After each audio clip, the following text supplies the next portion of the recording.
आजकल भिडियो नबनाउँदा के नबनाएको अनुभव हुँदो रहेछ क्या। सो भिडियो बनाउन मन लाग्यो र आज त्यस्तो स्पेसल केही छैन, त्यही पनि म तपाईँलाई एक दुईवटा कुरा बताउन गइरहेको छु। यो रिसेन्टली चाहिँ नेपालमा चुनावपछि जुन राष्ट्रिय स्वतन्त्र पार्टीले करिब 2/3 मत ल्याएर चाहिँ जितेको थियो र सरकार बनाएको थियो र होइन धेरै राम्रो काम भएको छ। तर म चाहिँ यहाँ गल्ती कमी कमजोरी औँल्याउने काम मात्रै गर्छु ताकि यहाँबाट चाहिँ उहाँहरूले चाहिँ गल्ती कमी कमजोरी के रहेछ भनेर चाहिँ एउटा मनन गरून् र भोलिको दिनमा त्यस्ता कमी कमजोरी चाहिँ नहोस् भन्न चाहन्छौँ हामी समग्र जनताले है त। सो 4वटा म तपाईँलाई बुदागत रूपमा पोइन्ट बताउने छु, त्यो के हो आउनुहोस् सुनौँ है त। सो सबैभन्दा पहिलो नम्बरमा 1 नम्बरमा मलाई के लाग्छ भन्दाखेरि गृहमन्त्री सुदन गुरुङज्यूको राजीनामा।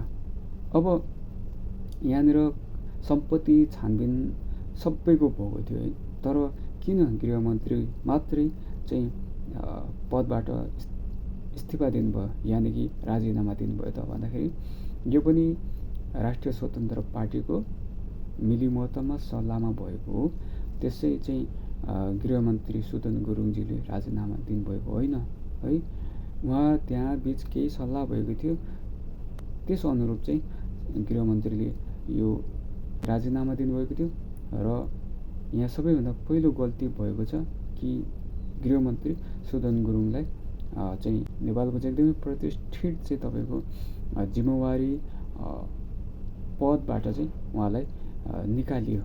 यो पहिलो नम्बरको कुरा रहेको छ। र 2 नम्बरमा रहेको छ सुकुम्बासी प्रकरण, जुन चाहिँ नेपालमा भएको सुकुम्बासीहरू स्पेसली काठमाडौँको खोला किनारमा रहेको सुकुम्बासीलाई जुन तरिकाले बिना व्यवस्थापन उनीहरूले त्यहाँबाट हटाइयो, जुन तरिकाको त्यो दृश्य देखाइयो, घटना घटाइयो, त्यो चाहिँ एकदमै नराम्रो हो है।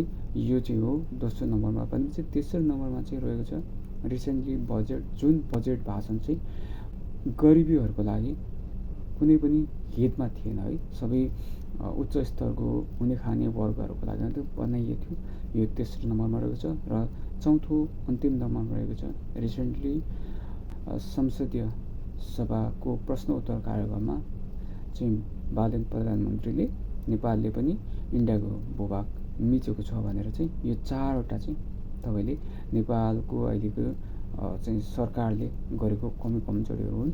यस्ता कमी कमजोरीले गर्दा चाहिँ अब भोलिको दिनमा यो सरकार यो पार्टी रहन्छ रहँदैन भन्ने कुनै ग्यारेन्टी छैन। त्यसैले समयमा चाहिँ यसको पूर्ण विचार र यो यस्ता गल्ती कमी कमजोरी चाहिँ नगर्नु मेरो पर्सनल चाहिँ विचार हो। तपाईँले के कस्तो लाग्यो कमेन्ट गर्न सक्नुहुन्छ।